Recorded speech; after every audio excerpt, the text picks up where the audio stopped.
Oke guys, balik lagi bersama gua Pinkman dan kali ini gua bakalan bahas lukisan lagi chapter terbaru yaitu chapter 566 ya tentunya. Ya chapter kali ini lumayan panjang ya, jadi nggak usah berlama-lama lah ya, langsung aja kita ke videonya. Let's go.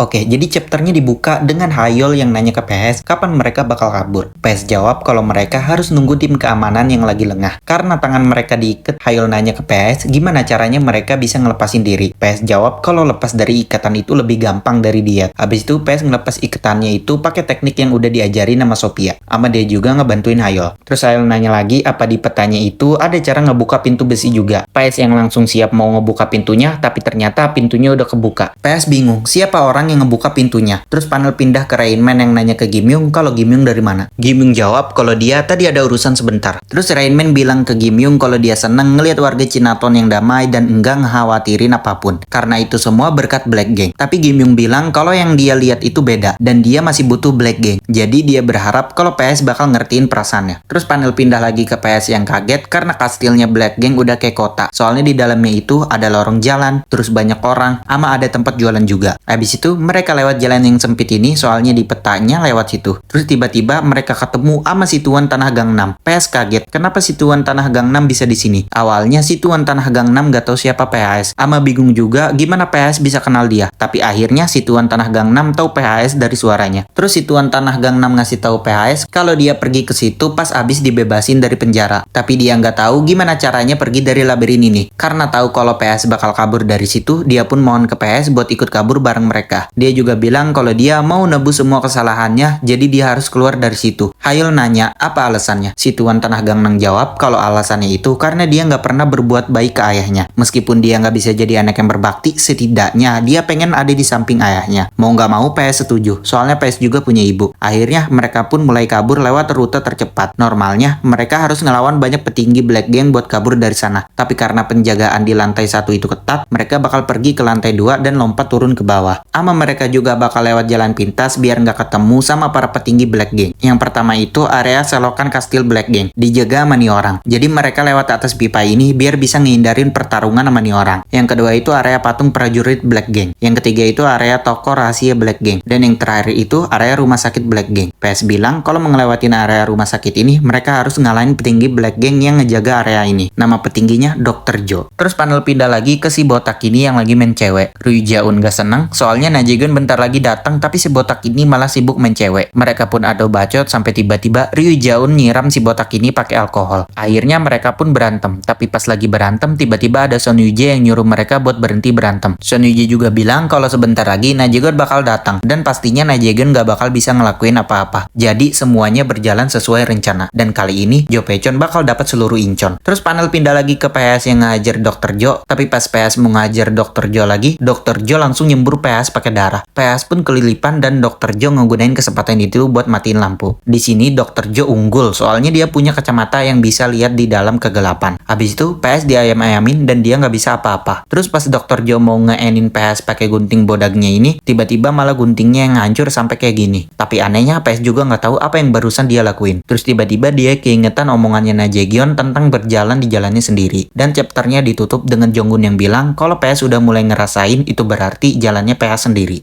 Oke guys, sebelum lanjut ke videonya, gue pengen kasih tahu dulu kalau misalkan gue jualan akun premium ya. Jadi streaming ada, editing ada gitu ya. Jadi kalau misalkan editing itu kayak CapCut, Canva, ya yang kayak gitu-gitu ada ya di gua. Dan streaming juga ada Netflix, Disney, Loklok, Iki, Viu gitu. Ada di gua guys. Jadi misalkan kalian mau beli ya silakan nanti gua taruh di bawah ya. Jadi first responnya di WA ya. Jadi testimoninya juga udah ada beberapa ya meskipun baru ya gue. Jadi misalkan kalian yang suka nonton langsung aja bisa beli di gua ya tentunya. Oke, terima kasih dan lanjutkan saja videonya.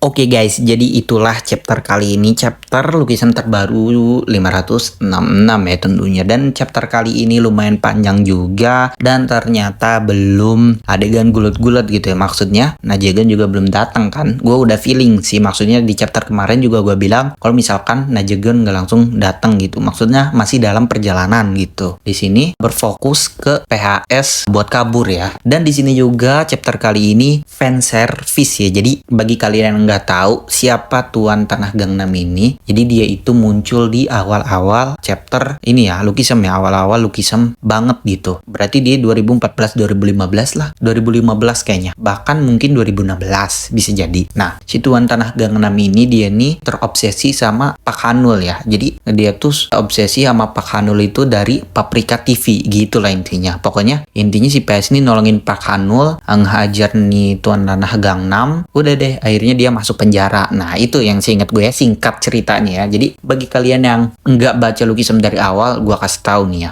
Jadi Tuan Tanah Gangnam ini udah ada dari awal-awal Lookism gitu. Dan dengan adanya fan service ini, apakah kedepannya bakalan ada stalker juga gitu ya, yang creepy juga? Mungkin bisa aja, cuma buat apa gitu tuh? Paling cuma buat fan service doang ya, kayak hibur-hiburan aja gitu, karakter-karakter sampingan gitu ya, yang nggak ada kaitannya sama jalan cerita Lookism saat ini gitu. Apakah di sini si Tanah Tuan Gangnam ini benar-benar udah baik gitu ya? Dia udah benar-benar pengen ngebantuin ayahnya lagi? Mungkin iya ya, di sini cuma buat fan service doang gitu sih palingan. Dan di sini juga yang paling menarik itu adalah petnya si PHS ya. Di sini udah muncul ya, mulai ngerasain si PS ini. Sampai-sampai dia juga nggak tahu apa yang dia lakuin gitu kan. Tapi kalau lihat dari hancurnya ini kayak invisible attack-nya Lee Ji-hoon. Tapi kayaknya nggak juga ya, mungkin beda, nggak mungkin invisible attack-nya Lee Ji-hoon, nggak mungkin. Itu hancurnya parah banget gitu. Apa ya itu, kekuatan apa cok? Aneh banget cok. Masa sih PS-nya juga nggak tahu apa yang dia lakuin gitu ya? Paling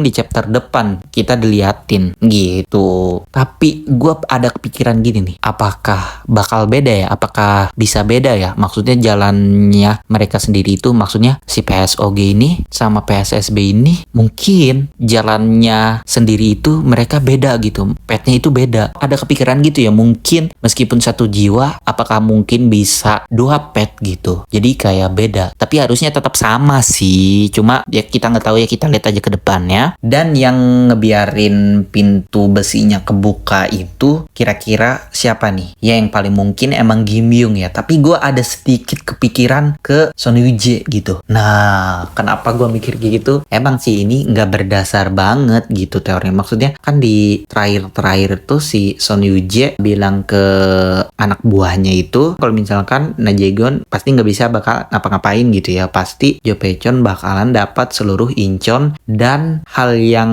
tidak diinginkan itu bakalan nggak terjadi. Dia pede ngatain itu ke mereka berdua, padahal sebenarnya dia yang lepasin PHS gitu. Gue sih agak sus ya, cuma ya balik lagi yang paling mungkin ngebantuin pas itu ya si Kim Myung gitu. Oke lah guys, kayaknya untuk pembahasan kali ini nggak begitu panjang juga ya. Mungkin untuk chapter kali ini segini aja gitu ya. Misalkan kalian ada teori atau hal-hal yang menarik yang bisa kalian bahas, langsung aja tulis di kolom komentar ya. Gue selalu baca-bacain teori-teori kalian ya kan. Dan ya mungkin untuk video kali ini cukup sekian aja. Jika kalian suka dengan video ini, silahkan di like, komen, dan share ke teman-teman kalian. Dan jangan lupa juga buat support gue dengan cara simpel mungkin, yaitu dengan cara subscribe. Dan jangan lupa juga buat nyalain lonceng notifikasinya supaya kalian tahu update video-video terbaru dari channel gua ya tentunya ya. Oke lah guys, terima kasih yang sudah nonton video sampai habis. Kurang lebihnya mohon maaf. Dan sampai jumpa lagi di video selanjutnya.